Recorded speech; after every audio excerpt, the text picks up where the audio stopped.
Hola, muy buenas noches a todos. Hoy nuevamente en nuestro ciclo de conferencias organizados por la Facultad de Ingeniería de Industrias Alimentarias de nuestra Universidad Nacional Agraria de la Selva, como todos los jueves, con grandes ponentes, con grandes investigadores que nos transmiten su experiencia en trabajos, en diferentes trabajos de investigación. Y hoy tenemos un gran invitado, un gran ponente, que es el doctor Juan Villanueva Tiburcio. Él es doctor, docente, investigador de la Universidad Nacional Hermilio Valdizán, egresado de nuestra Universidad Agraria de la Selva, de nuestra Facultad de Ingeniería e Industrias Alimentarias.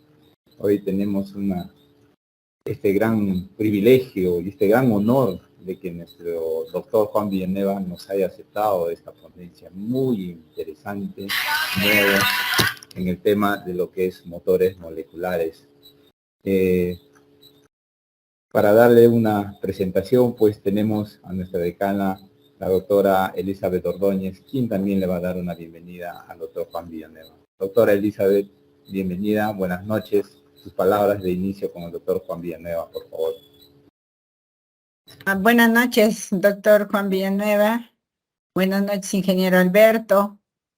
Como siempre, siguiendo en el ciclo de conferencias que tenemos los jueves, agradecerle de manera anticipada al doctor Juan por el tiempo que nos va a dar para explicarnos el tema del día de hoy, que son los motores moleculares, y poder entender y ampliar nuestro concepto en todo lo que es el manejo de alimentos.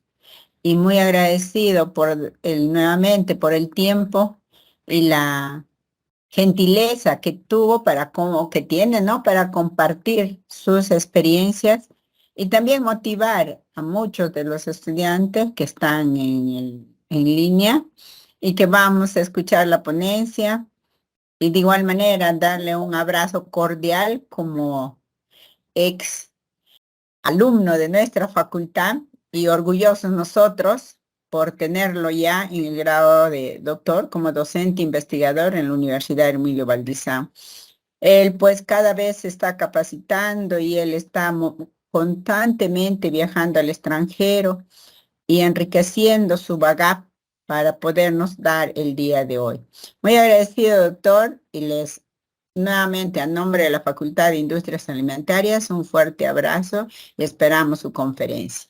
Muchas gracias. Muy bien, muchas gracias, doctora Elizabeth, ingeniero Alberto Vázquez, como de cariño, de confianza le decimos Beto. Muy bien, gracias a todos en la sala por su asistencia. Y nuevamente, gracias por hacerme partícipe de su ciclo de conferencias que brindan a los estudiantes. Y recuerdo cuando éramos estudiantes también aprovechábamos, ¿no? Cuando venían los ponentes, nosotros como intrépidos, siempre buscando nuevos conocimientos, hasta a veces no asistíamos a clase y nos íbamos a las conferencias. Pero bueno, todo conocimiento es bienvenido y siempre nos sirve. Ahora peor que vivimos en este mundo tan competitivo que si no leemos una semana, un par de días en un tema que trabajamos, los conocimientos no sobrepasan, ¿no?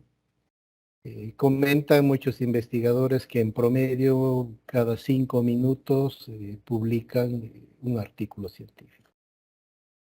Comentario que escuché diversos investigadores, entonces el avance en la ciencia, los conocimientos es tan rápido que dedicándote a leer mínimo al día unos 2, 3 artículos al menos podrías, bueno, en un tema en específico, claro, al menos podrías estar en parte en la vanguardia de lo que está ocurriendo en el mundo. Los conocimientos son ilimitados, nunca vamos a terminar de aprender, eso sí, de eso estoy seguro. Y bien, hoy les voy a compartir un tema, a ver, déjenme compartir la pantalla, me mencionan si Si se puede ver. Sí, se Sí. ve perfecto, doctor. Sí, doctor. Muy bien, entonces vamos a ampliarlo. El tema que les voy a platicar hoy día es sobre motores moleculares. Siempre han estado presentes nuestros motores moleculares dentro de nuestras células y están trabajando en estos momentos que estamos platicando con ustedes y ustedes que están de receptores. Se van a dar cuenta que dentro de nuestras células están caminando unas especies de unos pequeños hombrecitos que trabajan día y noche, ¿no? Día y noche están trabajando, están haciendo, transportando material genético, proporcionando energía, participando en la división celular, en fin, están haciendo diversas funciones que en parte hoy día vamos a hablar en forma rápida sobre los motores moleculares. Cuando hablamos nosotros de motores, se nos viene a la mente un motor de carro, por ejemplo, algún motor de un equipo, de repente por ahí si preparamos nuestra cena, de repente nuestra licuadora, hemos preparado un jugo en la mañana, en fin, ¿no? ¿Cuál es la particularidad de estos motores que convierten energía en trabajo, ¿cierto? Entonces, los motorcitos, o en este caso los motores, se encargan de convertir energía eléctrica, si es una licuadora o un motor de un equipo de planta, entonces, en trabajo. Y ese trabajo va a beneficiar de alguna manera a la persona o comunidad u objetivo deseado. Muy bien, hasta ahí sabemos de los motores que hacen. Y pues bien, los motores moleculares también hacen lo mismo, convierten energía en trabajo. Y ese trabajo, si hablamos a nivel de célula, van a hacer diversas funciones. O sea, hablamos de motores biológicos. Vamos a desglosar más adelante los tipos de motores. Bien, dentro de los motores, dentro de la caracterización de los motores moleculares, por ejemplo, se está tomando mucha atención a lo que es referente a la resolución temporal o al tiempo de actividad del motor, tiempo de funcionamiento. Hay motorcitos que pueden funcionar algunos pequeños microsegundos hasta algunos minutos. ¿Qué más también nos interesa conocer de los motores moleculares? La fuerza. Evidentemente, los motores tienen que desarrollar una fuerza para que ejerzan algún trabajo, ¿verdad? Algún resultado de su transformación energética. Y otra característica que también se está estudiando es, por ejemplo, la dirección del trabajo. Por ejemplo, hay motorcitos que caminan del centrómero hacia afuera y otros de la parte externa hacia adentro, ¿no? Entonces, es muy importante clasificarlos y conocerlos bajo estas tres características a los motores moleculares. Bien, sigamos. Ya no es un misterio en esta época sobre el avance de la ciencia, las nanociencias. Lo conocemos como revolución invisible, ¿verdad? Entonces el trabajo cada vez ha ido reduciéndose o investigándose a nivel nanométrico. Ya se trabaja a nivel atómico. Ya no es un misterio de que se pueden ver los puentes de hidrógeno, por ejemplo, manipular los átomos, construir estructuras de acuerdo a la necesidad de investigar. Entonces, tanto ha avanzado la ciencia que los trabajos ahora son a nivel atómico. Bien. Derivado de ello tenemos a esta corriente, la nanotecnología, que nos habla del qué es el diseño, o bueno, la aplicación, la caracterización de estructuras y sistemas complejos a escala nanométrica. diversas estructuras, todo ello a escala nanométrica. Las investigaciones, todo a escala nanométrica. Como les comenté hace un momento, los avances en la ciencia son tantos que ya se puede, ya hay imágenes sobre, por ejemplo, los enlaces de hidrógeno, los puentes de hidrógeno que unen átomos. Se utiliza diversas herramientas. La microscopía está en primer lugar. Diversos tipos de microscopio, claro que sí. Y todos estos microscopios trabajan a nivel atómico o muchas veces detectando fluorescencias o utilizando fluoróforos. Tanto es el avance que, por ejemplo, la empresa IBM ya hace algo de 20 años atrás, logró escribir IBM, ¿no?, en una placa, y eso fue uno de sus primeros avances en nanociencia. Entonces lograron manipular, retirar átomo por átomo y escribir IBM.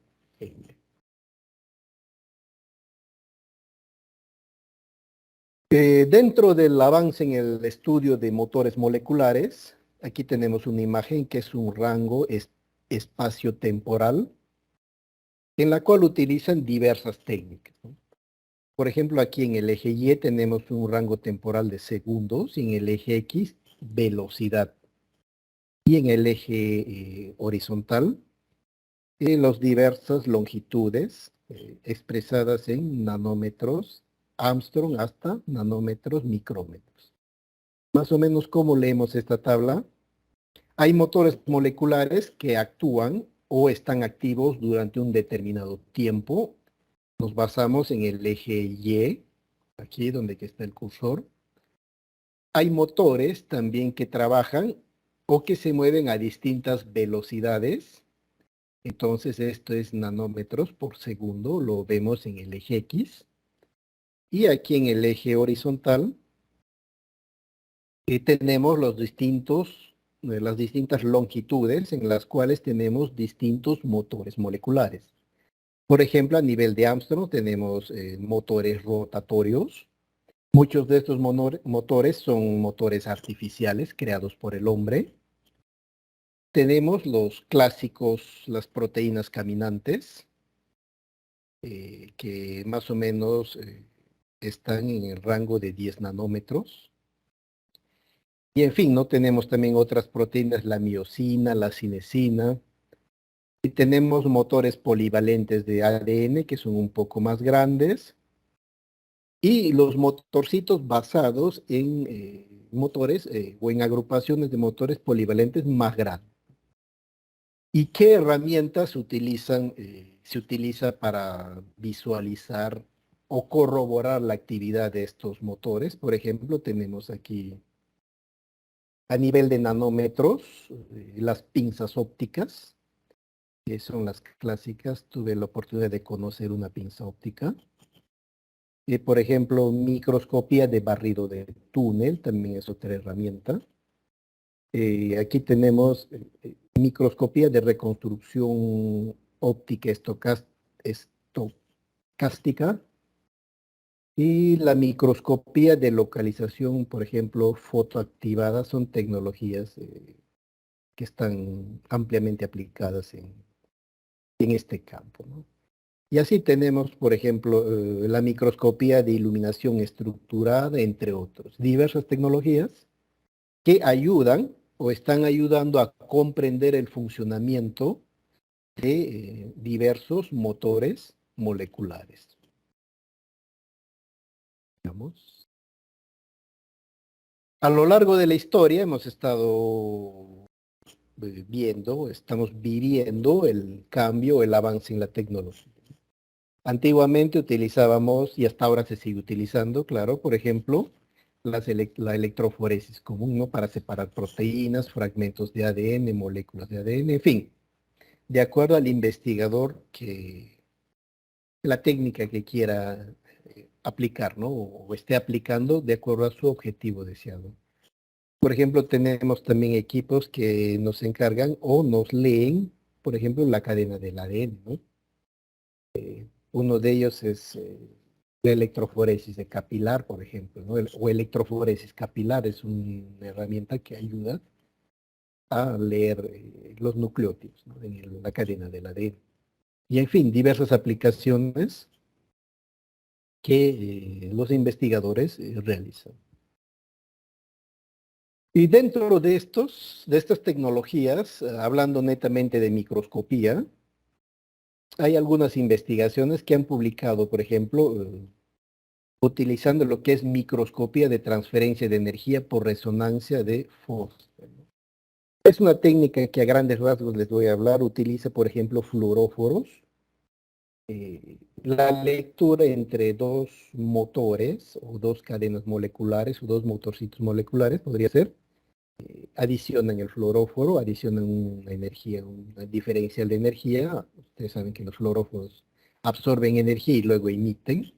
Entonces, esa gradiente de energía y de luz es lo que el microscopio, esta técnica, aprovecha, ¿no? Los rangos de trabajo lo reportan entre 2.5 a 10 nanómetros, en la que el equipo puede capturar o hacer las lecturas.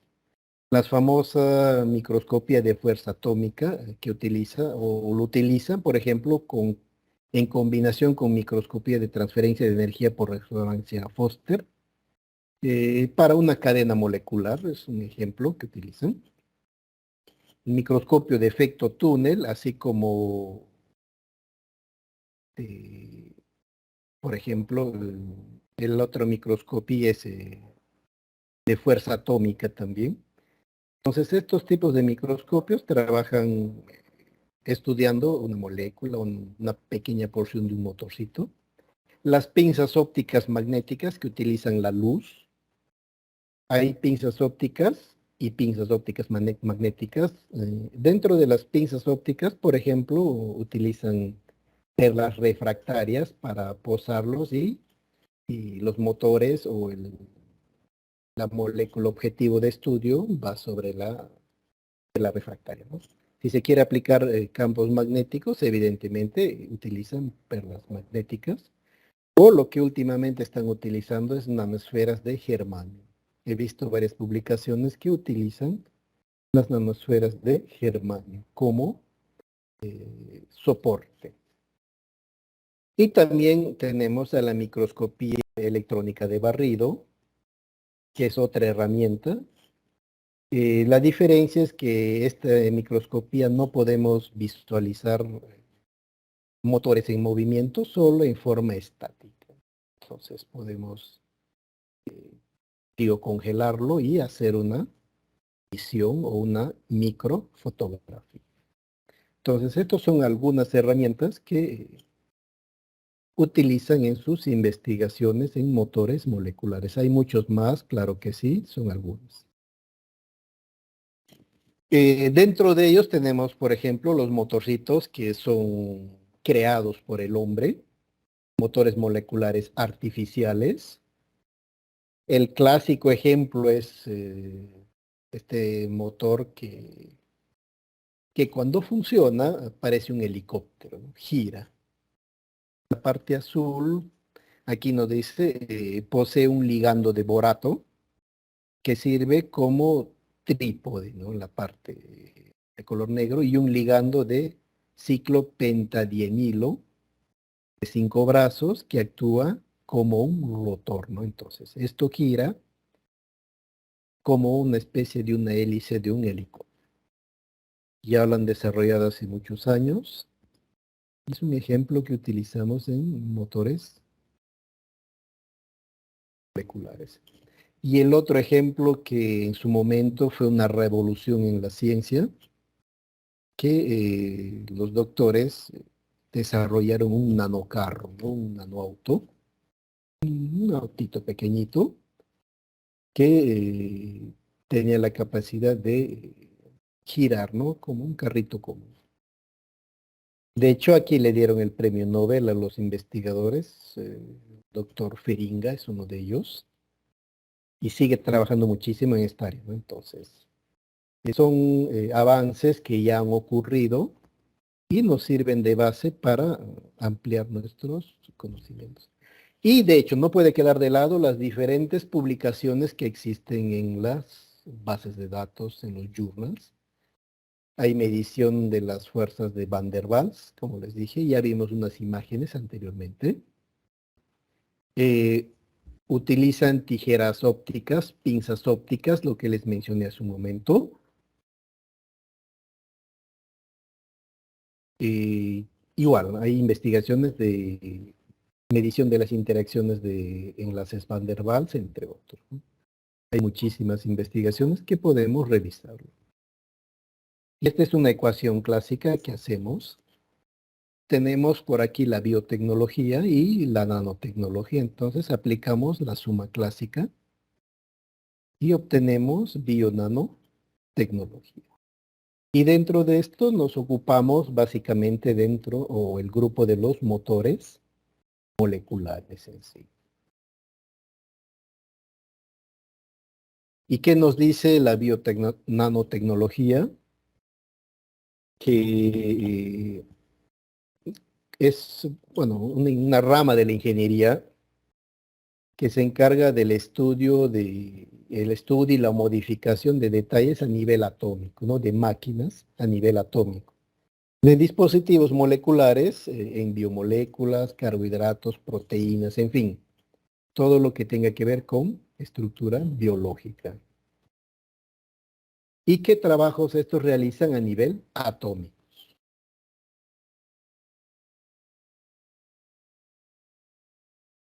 Dentro de los motores moleculares hay una pequeña definición que nos dice que son una clase importante de máquinas moleculares que aprovechan varias fuentes de energía para generar un movimiento unidireccional.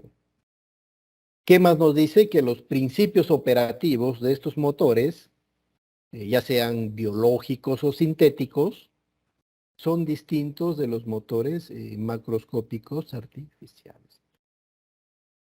¿Qué más tenemos por aquí? Que en los sistemas biológicos, los motores moleculares hechos de proteínas y ácidos nucleicos son ubicuos y comúnmente usan la energía química del ATP o el potencial electroquímico de los protones a través de la membrana celular llamada fuerza motriz del protón. Se utilizan como fuente de energía.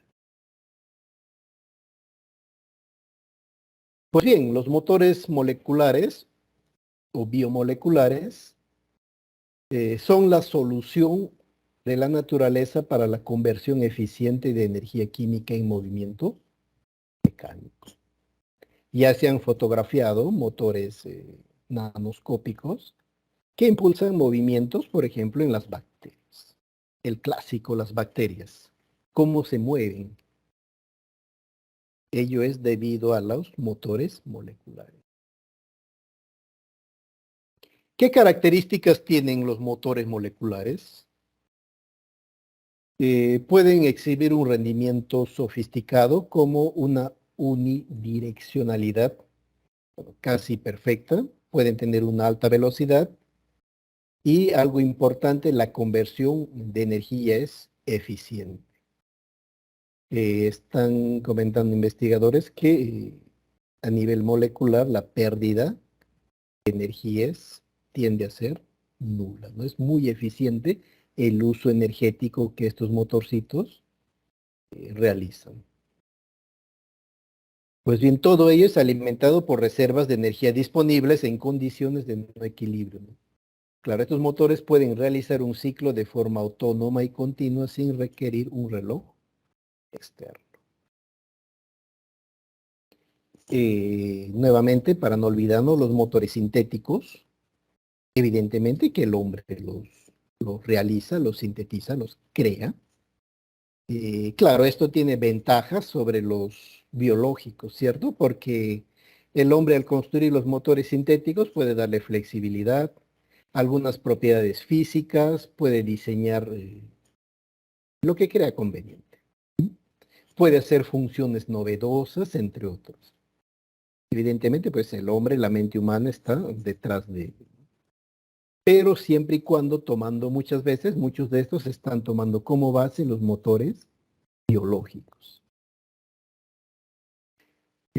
Tanto es el interés en esta ciencia que diversos países están destinando grupos de investigación o fuentes de trabajo o equipos de trabajo netamente en lo que es motores moleculares.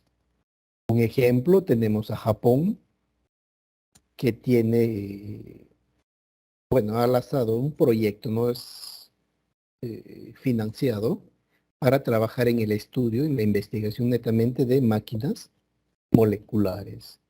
Y así, muchos países europeos están destinando recursos económicos para el trabajo a nivel de motores moleculares. ¿Qué clase de motores moleculares tenemos? Por ejemplo, los motores moleculares lineales, que son aquellos que son impulsados por ATP. Saben que el ATP es la energía, bueno, la moneda de oro energético dentro de la célula. Gracias al ATP es que realizan diversas funciones dentro de la célula, ¿no? Tenemos las miosinas, las cinesinas, las dineínas, entre otros.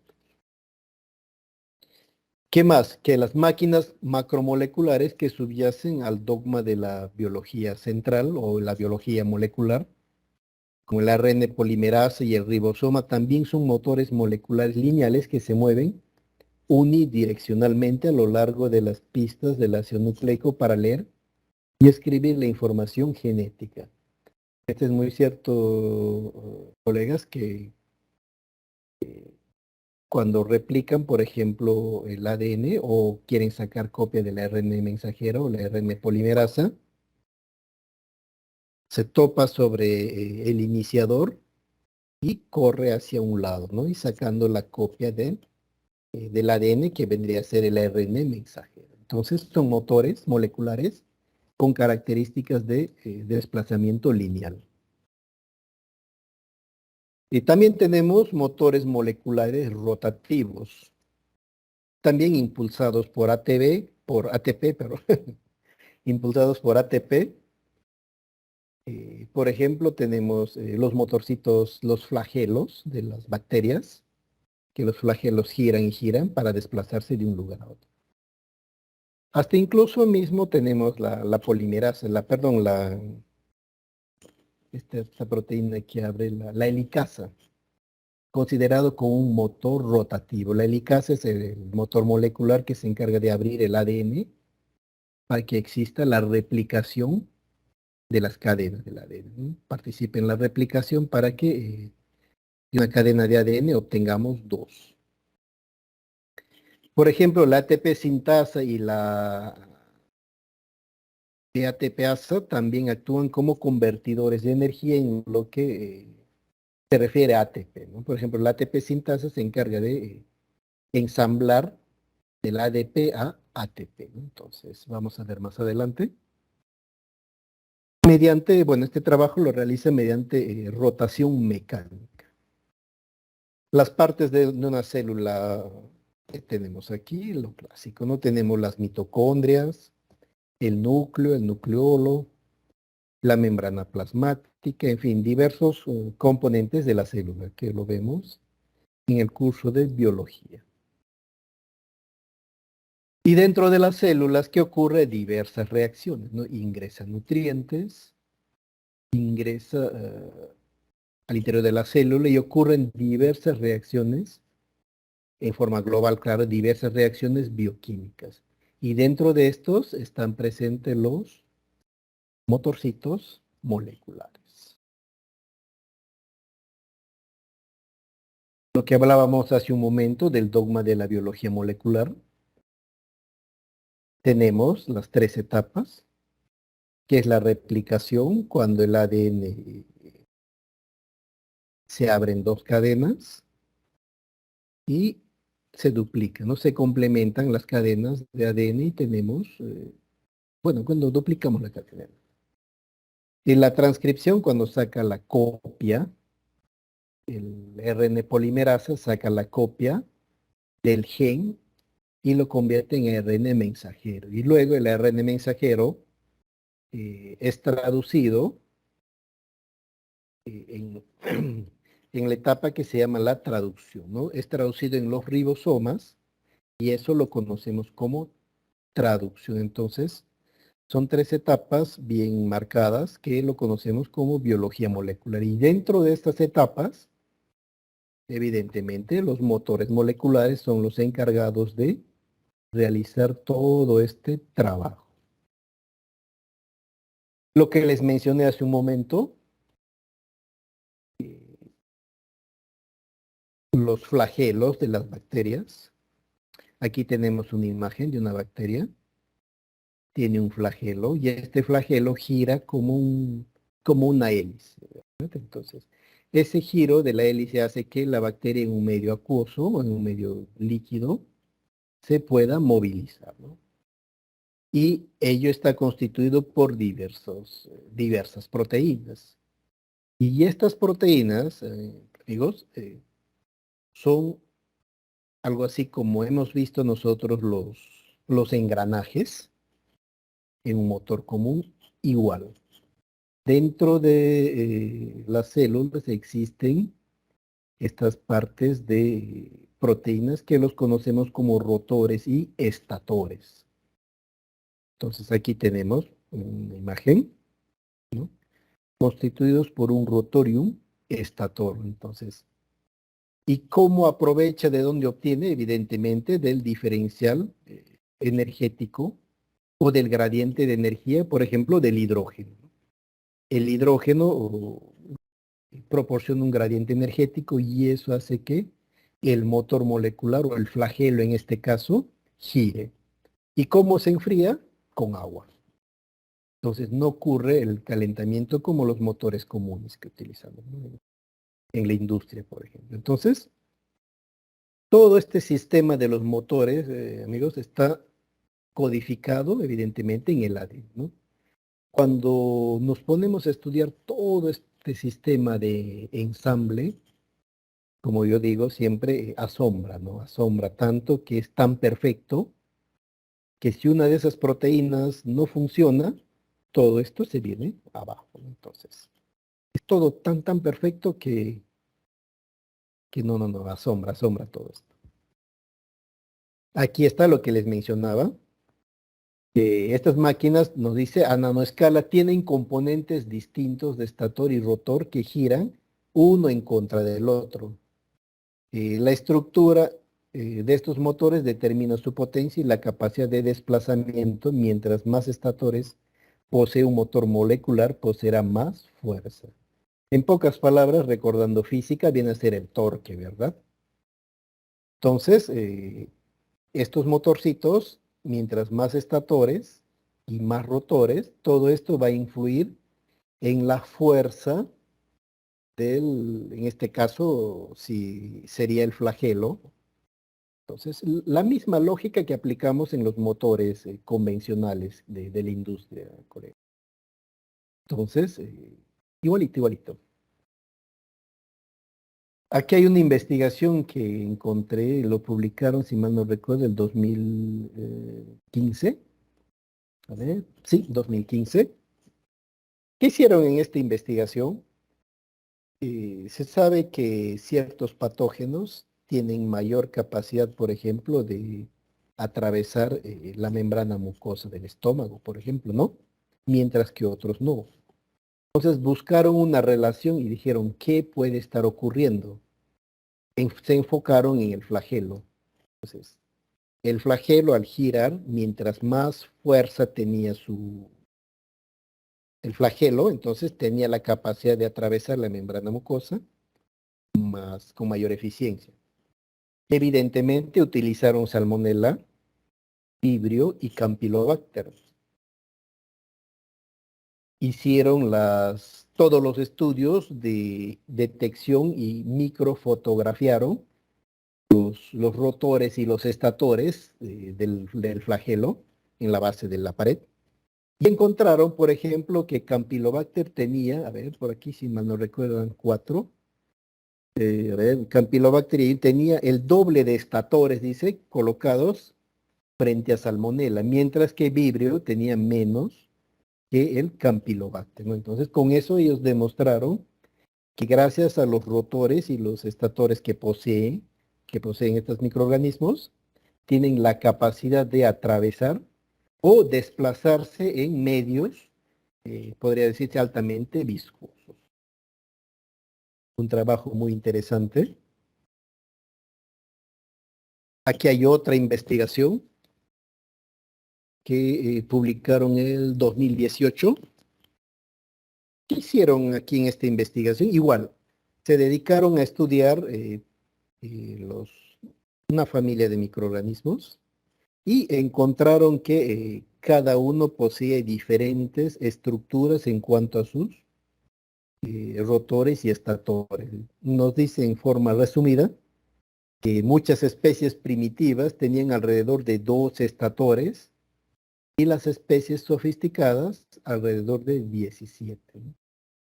Entonces, este es otro estudio que se encargaron de identificar o hacer un mapeo de cuántos estatores poseen los microorganismos para el funcionamiento de su flagelo.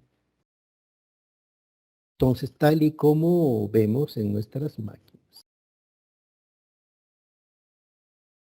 En forma global, sabemos que, por ejemplo, en eucariontes, la célula tiene una estructura, lo que le conocemos como el citoesqueleto.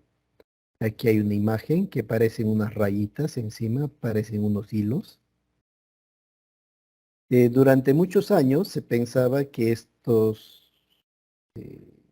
este citoesqueleto funcionaba solo para darle rigidez, soporte a la célula.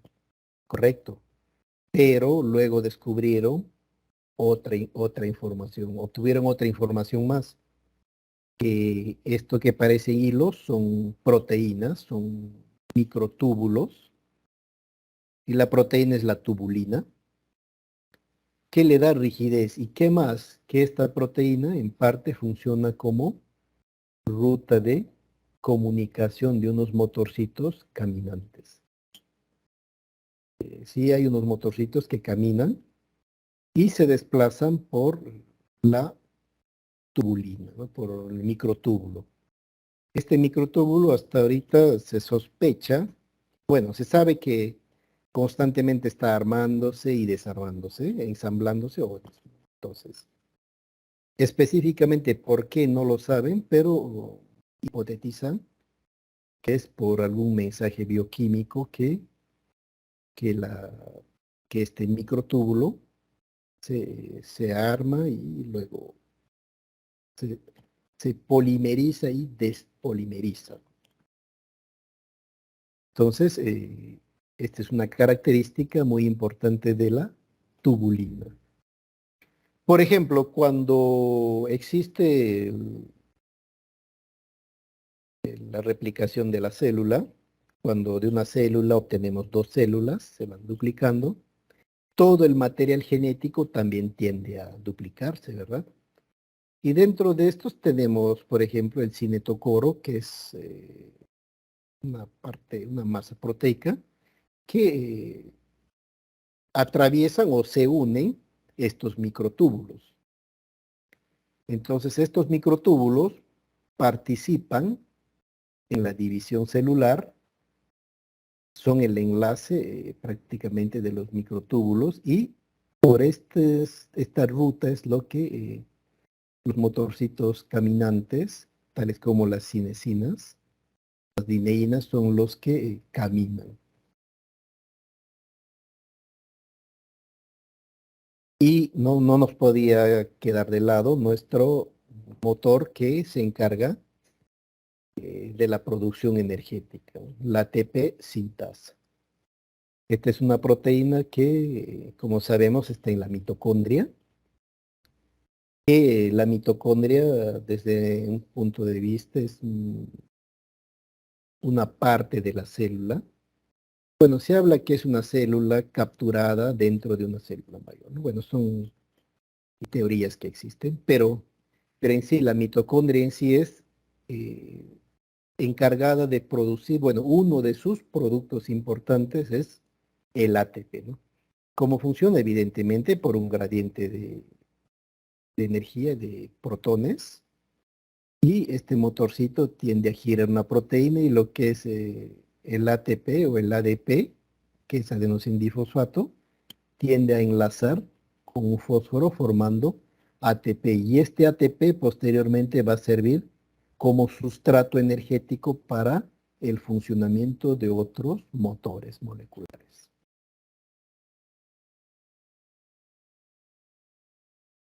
Lo que hablábamos también de la replicación del ADN, cuando el ADN tiende a abrirse en dos hebras, sus dos hebras se separan, y el motor, la helicasa, reconoce una zona que, por ejemplo, la caja Tata o la zona Tata, reconoce y comienza a abrir, ¿no? Entonces, la helicasa comienza a girar así como el motor de un avión gira.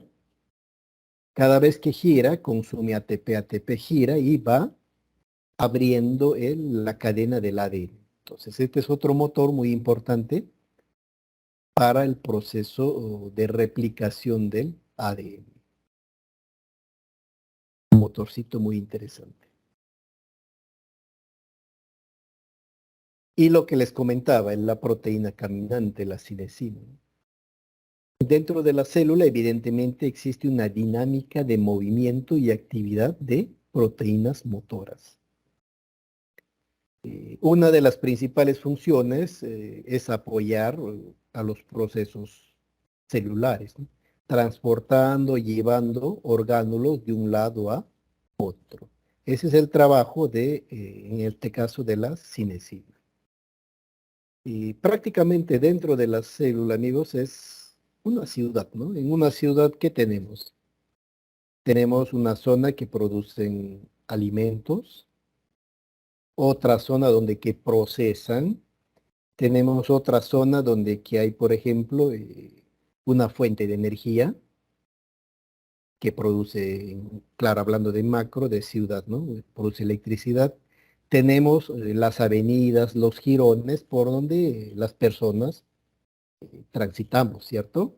Igual en las células, igual, ¿no? La zona que produce energía, por ejemplo, podrían ser las mitocondrias, son los encargados de producir ATP. Las calles, las avenidas, las tubulinas, ¿no? Un ejemplo.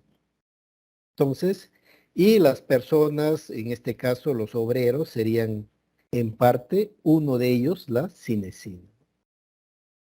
Entonces, todo está totalmente organizado y funciona de una manera tan controlada que asombra.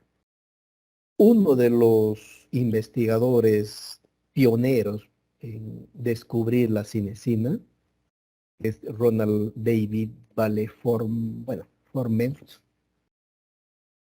Incluso es muy conocido en el internet, en el YouTube, tiene muchos videos donde que explica cómo funcionan las cinesinas, es a menudo invitado en diversas conferencias. Entonces, este investigador en 1985 descubrió, bueno, los motorcitos, ¿no? Las cinesinas. Y hace pocos años le dieron un premio, Canada Garnier, el cual es uno de los prestigiosos, uno de los reconocimientos más prestigiosos que se le otorga a los investigadores, ¿no? Entonces, más conocido como Ron Vale, Ronald Vale, lo conocen más como Ron Vale, es uno de los investigadores pioneros en la cinesina. Y aquí tenemos la cinesina, es la proteína caminante. Tenemos una imagen animada, claro. Entonces, esta proteína lo que hace es camina y lleva los orgánulos a través de la tubulina de un lugar a otro. Ya lo han estudiado, lo siguen estudiando. ¿Qué es lo que lleva en esta bolsita, en este cúmulo? Podrían ser mitocondrias, podrían ser lisosomas, retículo endoplasmático, puede ser ARN mensajero, algunas vesículas de secreción. Entonces las cinesinas son los que, claro, a través de proteínas receptoras, empalma y lleva de un lugar a otro. Prácticamente son como pequeños hombrecitos, ¿no? Que cargan, llevan de un lugar a otro. Ya se conoce, el gen es el KF21A. Más o menos tienen 12 aminoácidos, 12 a 13 aminoácidos como cuerpo, perdón, más o menos 1000 aminoácidos y el cuello entre 12 a 13 aminoácidos. Se ha reportado que cada paso da más o menos 8.2 nanómetros. De un paso 8.2. Hay otros reportes que encontré algo de 7.4, pero bueno, varía el rango. Entonces la cinesina es la proteína caminante o el motor molecular caminante. Cada paso que da consume ATP. Se desplaza más o menos a 1 micrómetro por segundo. Han medido la velocidad de desplazamiento. ¿Cuánto es la fuerza que ejerce en jalar la vesícula? Más o menos 7 piconewtons que puede ejercer, ¿no? En jalar. Ya toda esta parte lo han estudiado y lo siguen estudiando a la cinesina. Algo muy importante es que atraviesa, por ejemplo, si tiene un impedimento, hay otro filamento, podría ser por ejemplo actina, o que está atravesando el microtúbulo, entonces el motorcito lo que hace es pasa montando y sigue su ruta, ¿no? Entonces él no se queda porque hay un bloqueo aquí y me quedo y ya no trabajo, no, él no dice eso, sino que lo monta y sigue su ruta. Y lo que les mencioné, una de las herramientas son las pinzas ópticas, que tuve la oportunidad de conocerlos en México. Bueno, para mí fue muy emocionante conocer este tipo de equipos, ¿no? En este tipo de equipos utilizan, por ejemplo, para medir la fuerza de en este caso puede ser la cinesina. De hecho, hicieron todo un trabajo y esta investigación ganó un premio, un reconocimiento a nivel de México, ¿no? Uno de los investigadores es el doctor Braulio Gutiérrez. Tiene muchísima experiencia en lo que es diseño de microscopios. Estos microscopios ellos mismos lo diseñan y diseñan otros más de acuerdo a sus necesidades para su investigación. Esta tecnología es ya antigua, en los años 60 lo inventaron y le dieron el premio Nobel recién en el 2018 el doctor Artur Askin, si mal no recuerdo es un doctor ruso. ¿Qué más se puede trabajar con las pinzas ópticas? Bacterias, virus, organismos subcelulares como mitocondrias, incluso partes del núcleo. Sigamos viendo a los motorcitos que caminan. Tenemos la cinesina y la dineína, por ejemplo, aquí en la parte superior izquierda. Uno de ellos camina en un sentido y el otro en sentido contrario. No se chocan, no se están estorbando, nada, cada uno tiene su ruta de camino. Y esta publicación sobre acoplamiento de virus y cómo se dirigen hacia el interior de la célula, lo publicaron en el 2011. Y más o menos esbozan cómo es el funcionamiento o el ingreso de un virus a la célula. Aquí tenemos la membrana plasmática o de plasma. El virus, una vez que atraviesa la membrana, engaña, por ejemplo, a la dineína, en la que éste reconoce algunas proteínas y lo lleva literalmente cargando, ¿no? Llega cargando, por ejemplo, hasta, hasta un centrómero, y ahí aprovecha y se da un salto y podría pasarse a la cinesina, ¿no? O viceversa. Entonces, utiliza estos motorcitos para llegar al núcleo. Ingresa al núcleo, utiliza las herramientas propias del núcleo, como por ejemplo los ribosomas, para replicarse y aumentar, ¿no? O sea, replicarse el virus y utilizar el mismo mecanismo para salir de la célula hacia la parte externa. Entonces, este es uno de los mecanismos que utilizan algunos tipos de virus, los encapsulados, por ejemplo.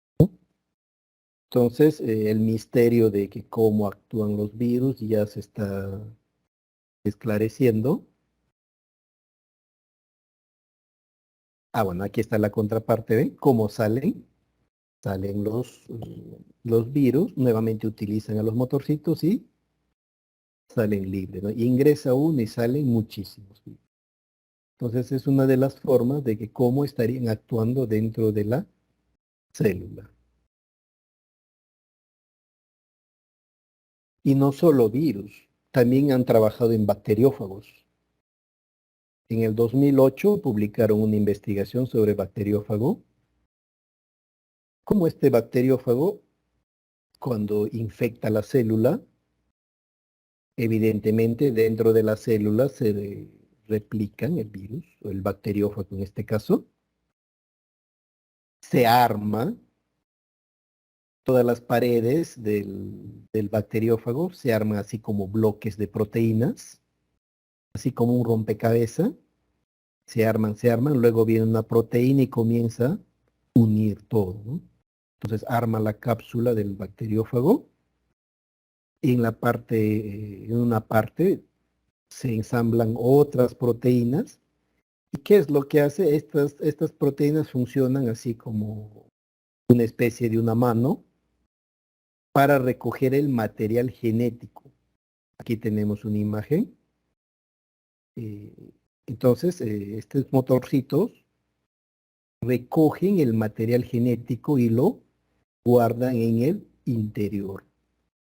Y esa es una de las formas de cómo el bacteriófago actúa durante su infección a la célula. Han medido esta proteína. Esta proteína también funciona con ATP.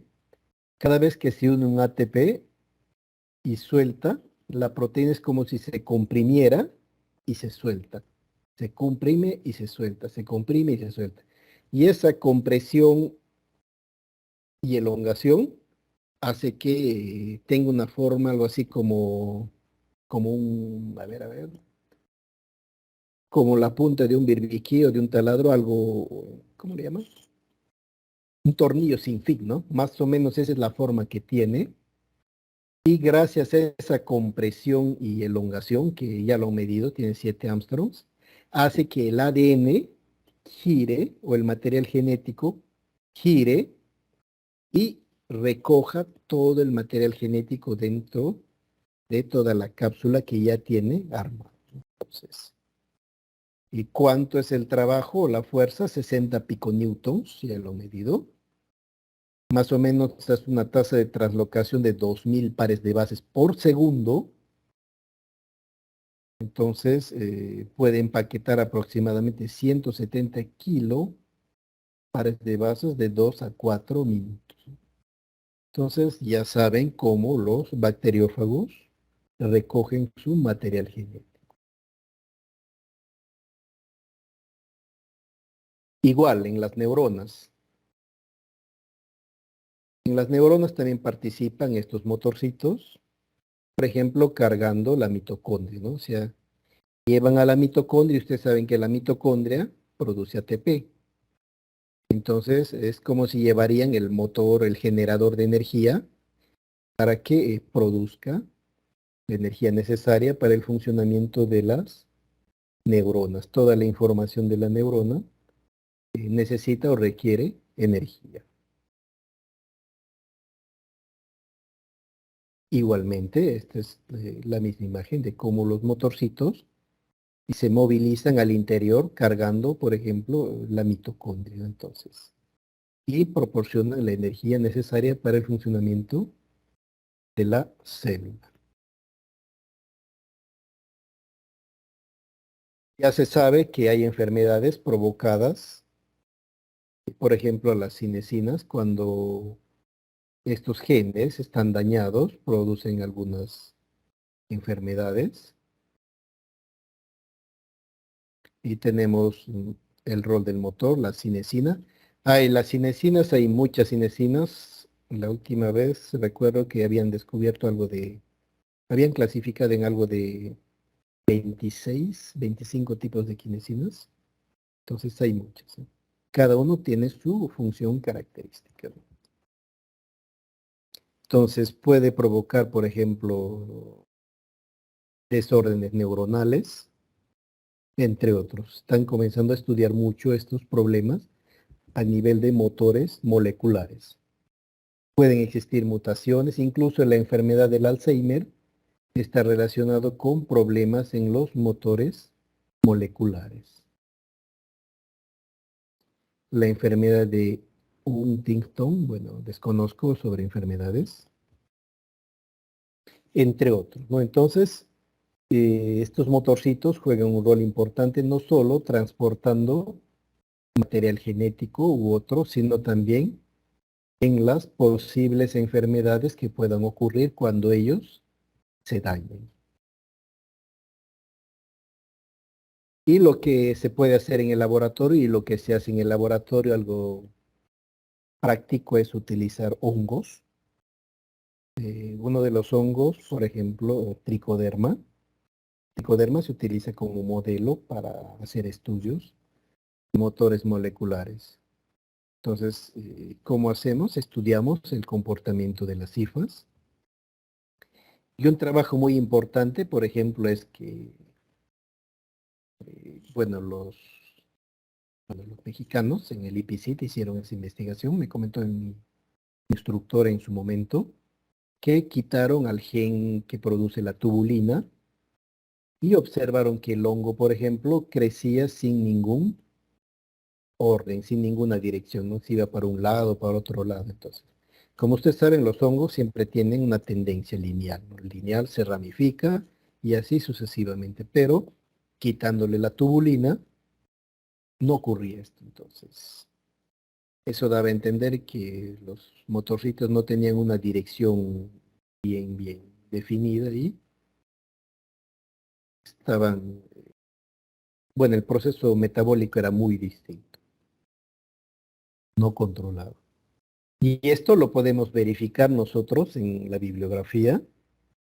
Si ustedes buscan el término Spitzenkorper, van a encontrar abundante información en la que nos explica, por ejemplo, cómo diversos compuestos participan en el desarrollo o el crecimiento del hongo, del hongo, ¿no?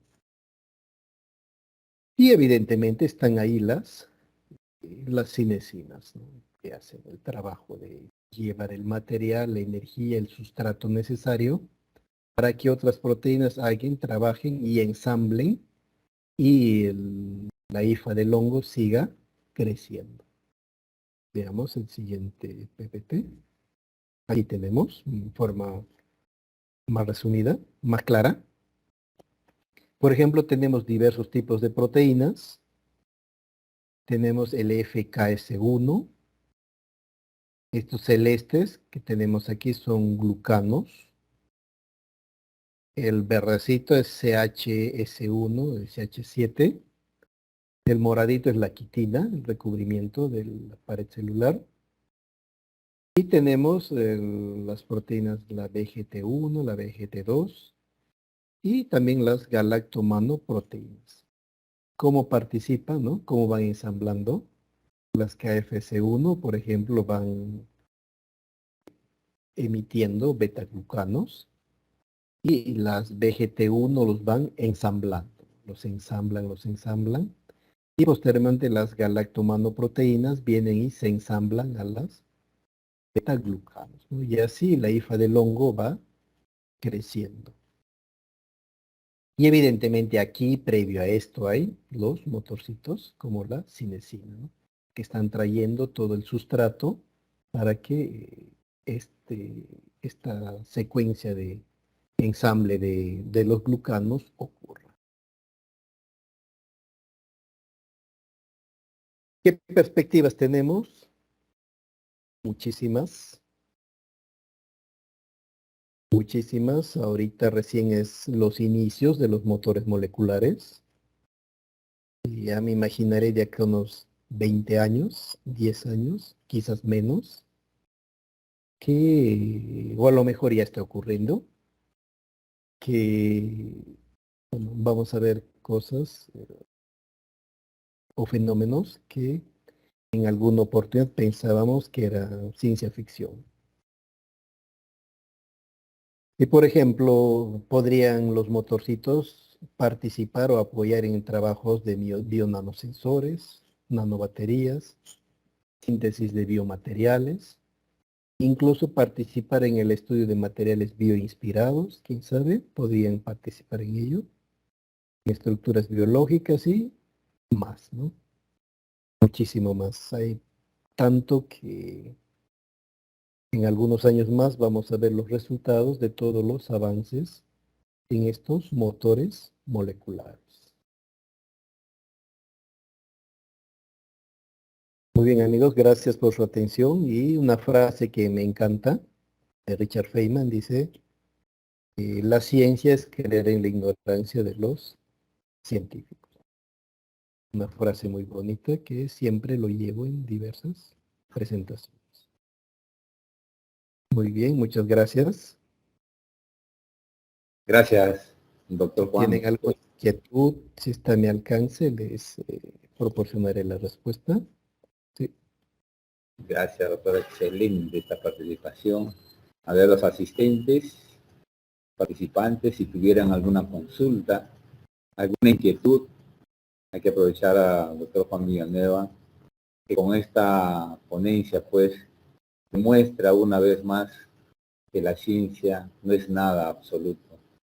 Yo pienso que el doctor Juan Villanueva va a seguir con su investigación, con todos estos motores moleculares que nos ha presentado, las proteínas, seguirá estudiando sus funciones, sus componentes, el componente de ese componente, qué función cumple. Me imagino que es infinito cada estudio de cada componente que va conociendo durante su investigación. Entonces, participantes, si tuvieran alguna consulta, alguna inquietud, con esta participación, yo creo que, doctor Juan, hay asistentes, invitados, alumnos, estudiantes ya de 5º año, que va a despertar su imaginación para poder dentro de ella de repente hacer alguna investigación, de repente en algún momento podría invitarle a usted para que pueda ser su instructor, su asesor, y le dé más ideas de cómo emprender una investigación sobre estos temas muy importantes. Como usted dice, hay muchas perspectivas con esto de los motores moleculares. ¿Qué más se podrá, en qué aparecer y en qué más se podrá aplicar estos motores moleculares? Así Jóvenes. es. Gracias, sí, así es. Bien, doctor Villanueva me dejó con la exposición, con algunas interrogantes Sí. muy grandes, ¿no? Sin embargo, creo que lo entiendo mucho más cuando usted habla en el sistema neurológico, porque cuando usted habla de la velocidad con que transcurren este transporte de energía del ATP para los procesos de contracción y relajación muscular que se requiere, ¿no? Y que lo hace todo el sistema nervioso, es súper veloz, ¿no? Es una milésima de segundo para hacer el cambio, ¿no? Y un cambio que solamente te puede provocar, porque el corazón lo hace mucho más rápido, ¿no? Entonces, un pequeño atrofiamiento de ese cambio es lo que nos produce los famosos dolores musculares, ¿no? solo un atrofiamiento, ¿ah? Que en el momento, a la velocidad con que iba, el cambio de energía no se ha hecho muy rápido. Y es por eso cuando uno corre, tiene el problema, porque tu cambio de, tu producción de energía tiene que hacer mucho más acelerado, ¿no? Entonces tu célula no está preparada o entonces por eso hay que hacer los corredores, ¿no? Cuando trabajan, van agilizando ese cambio que se haga a mayor velocidad de lo normal, ¿no? Entonces su cambio molecular de transporte de energía sea rápido, ¿no? Y bueno, ahorita que yo le estaba escuchando en la parte de microbiología, sí le entiendo menos, pero a mí me parece recontra interesante cuando habla este cambio de energía, cuando se da en el sistema neurológico, que es lo que va a manejar el sistema, todo lo que es el movimiento, ¿no? Y eso yo en carne se ve un montón, ¿no? Porque, y es una, como le digo, ¿no? Y hay un desbalance de algún elemento que falta, todo, todo se atrofia, ¿no? Y uno entra en un estado de como que algo pasó, ¿no? Y no hay una explicación hasta esperar unos segundos y vuelve, ¿no? Y de repente, hoy lo entendí dónde están esos benditos motores, ¿no? Los motores moleculares que desde el tema no lo entendía bien, ¿no? De verdad que es interesante porque cuando uno ve este espacio, todo está tan perfecto organizado, ¿no? Que muchas veces ni lo percibimos, ese cambio en la velocidad de la producción del manejo del ATP y lo que usted hace también a nivel de la producción enzimática del ATPasa, ¿no? El ATP es una bendita, ¿no? Porque si yo bajo ADP, tengo que volver rápido a ATP. Y ahí me vas a ayudar en el cambio, ¿no? Porque si no se atrofia todo se malogró, pues, ¿no? Entonces, a ese nivel, yo más o menos con algunos componentes que sí lo veo en el curso de carnes, me ha hecho reflexionar que ya voy entendiendo dónde están los benditos motores y lo que usted llama algunos pequeños motorcitos, ¿no? Creo De que hecho, la ciencia, como usted dice, avanza y uno se queda pensando. la actina y la miosina Claro, prácticamente han parecido a la cinecina. Hace una descarga, un ion de calcio, pone y claro, contrae el músculo y así claro. sucesivamente. Sí, por eso le digo, ¿no? Ahí lo veía y la velocidad que tiene que trabajar la recomposición del ATP, de ADP a ATP, ¿no? Porque si yo ya me paso a AMP, ya me estoy descargando a la muerte, ¿no? En el momento de la muerte del animal, ¿no? Si no puedo llegar a AMP, pues tengo que volver a la velocidad, ¿no? Entonces, la conformación de ese movimiento hace pues que todo funcione en el cuerpo, ¿no? Eh, ¿No? por eso le decía, ¿no? En esa parte, yo de verdad que me parece tan interesante. Mucho el microorganismo no lo conozco porque no, casi ese campo no lo trabajo, ¿no? Sin embargo, qué tan útil ha sido su exposición del día de hoy y de verdad agradecerle que personalmente a mí me ha hecho sentir de que qué tan interesante, cómo es, ¿no? Eso que para muchos es difícil de entenderlo, pero que todo esto funciona, la célula lo demuestra, hace su funcionamiento perfecto, ¿no? Entonces, eso nos lleva a pensar que, como dice usted, ¿no? La célula trabaja, creo que con mínimos errores y un pequeño error ya hace detectar una enfermedad, ¿no?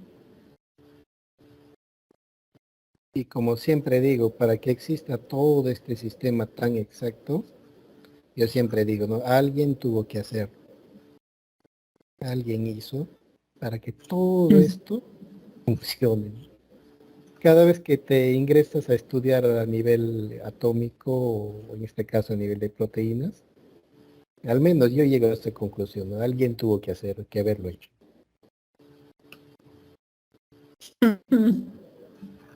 Así es. Sí. Muy bien, gracias. Más bien agradecerles por Gracias, doctor. Gracias, ser doctor. partícipe de sus actividades No, qué y ocurrencia. bueno, Y bueno, Sabía, sabía que iba a ser una ponencia de oro, doctor Juan. Siempre te lo dije. Muy buena ilustración.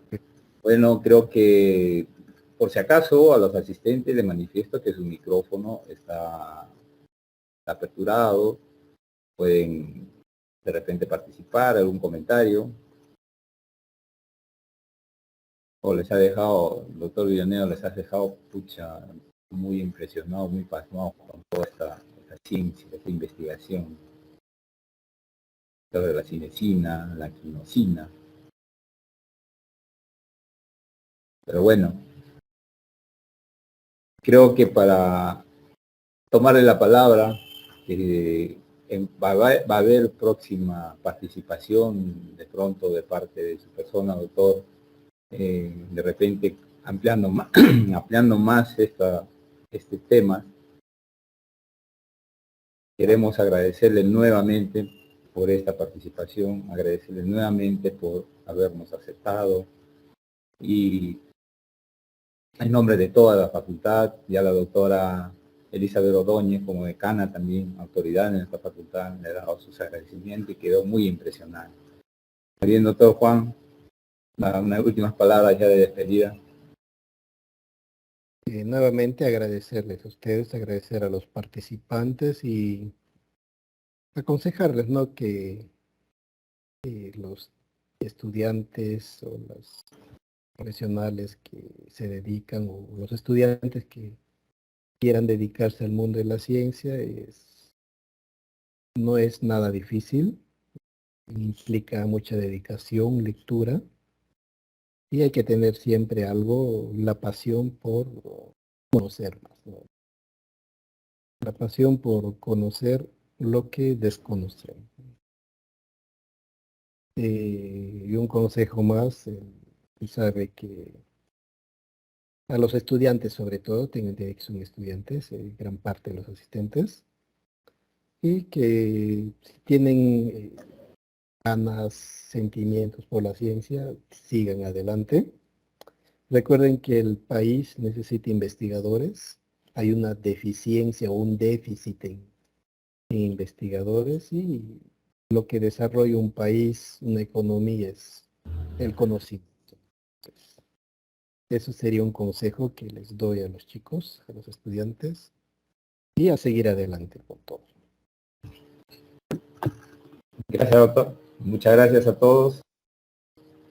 Gracias por su participación y no olviden que nuestra Facultad de Ingeniería e Industrias Alimentarias siempre, todos los jueves, 7 de la noche, estamos con este tipo de participación de ponentes con grandes investigadores, grandes científicos, docentes, que nos están transmitiendo sus conocimientos, sus metodologías, sus investigaciones recientes que vienen realizando.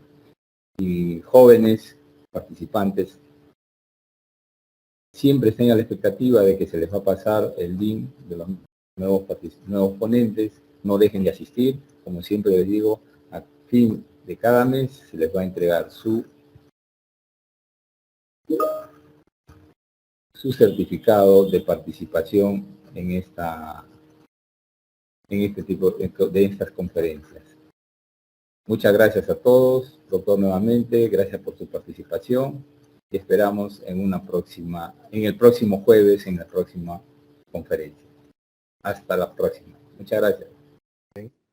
Gracias, hasta luego. Gracias, doctor. Buenas noches, Buenas noches, colegas. doctora. Buenas noches, cuídense, hasta pronto.